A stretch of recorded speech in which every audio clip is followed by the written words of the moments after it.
রাসূল সাল্লাল্লাহু আলাইহি সাল্লাম বলেন, মান নাযালা মানজিলান, যে কোনো ব্যক্তি যে কোনো স্থানে অবতরণ করলো, গেল, যে কোনো ব্যক্তি যে কোনো স্থানে অবস্থান করলো, ফাকালা, তারপরে বলল, আউযু বিকালিমাতিল্লাহি তাম্মা মিন শাররি মা খালাকা ফালা ইয়াজুররুহু হাত্তা ইয়ারতাহিলা মিন যালিকা, যেখানে ও অবতরণ করছে, যেখানে থাকছে, যেই বাড়িতে থাকছেন, যেখানে ব্যবসা করছেন, যেখানে অবস্থান করলেন, সেখানে যদি আপনি বলেন আউযু বিকালিমাতিল্লাহি তাম্মা মিন শাররি মা খালাকা, আমি আল্লাহ তাআলার ওই পূর্ণ কালেমার মাধ্যমে আশ্রয় চাচ্ছি আল্লাহর কাছে। প্রত্যেক যা কিছু আল্লাহ অনিষ্ট সৃষ্টি করেছেন, যা দিয়ে ক্ষতি হবে মনে করি, যা দিয়ে ব্যবসার ক্ষতি হবে, যা দিয়ে আমার ক্ষতি হবে, যা দিয়ে ছেলে মেয়ের ক্ষতি হবে, এই কথাটা যদি সে বলে অবস্থান করে, ফালা ইয়াজুররুহু শাইউন, পৃথিবীর কোনো কিছু তার বিন্দু মাত্র ক্ষতি করতে পারবে না।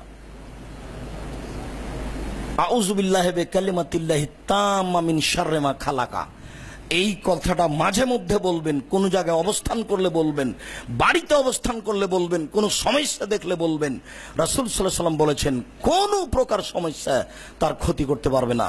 যেখানে অবস্থান করছে ওই স্থান ত্যাগ করার পূর্ব পর্যন্ত এমন কোনো সাপ নেই, এমন কোনো দুশমন নেই, এমন কোনো বাঘ ভালুক নেই, এমন কোনো মানুষ নাই যা তার ক্ষতি করতে পারে।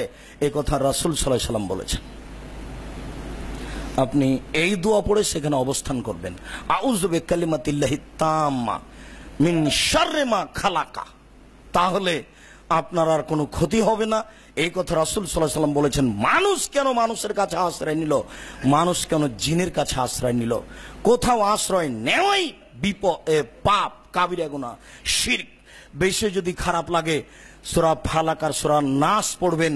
সূরা ফালাক আর সূরা নাসে সর্ব ধরনের অনিষ্ট হতে আশ্রয় চাওয়া হয়েছে, সর্ব ধরনের বিপদ হতে আশ্রয় চাওয়া হয়েছে, সর্ব ধরনের বালা মুসিবত, অসুখ বিসুখ, রোগ ব্যাধি থেকে আশ্রয় চাওয়া হয়েছে। এই দুইটি সূরাতে যে কোনো বিপদ দেখলে, ঝড় বৃষ্টি দেখলে, সমস্যা দেখলে, দুশ্মন দেখলে, সাপ ভালুক দেখলে আপনি এই সূরা দুটি পড়বেন, যে কোনো সমস্যা থেকে মুক্তি পাবেন। এ কথা রাসূল সাল্লাল্লাহু আলাইহি সাল্লাম বলেছেন। পৃথিবীর কোনো ব্যক্তির কাছে, কোনো আশ্রয় স্থানের কাছে আশ্রয় নেবেন না।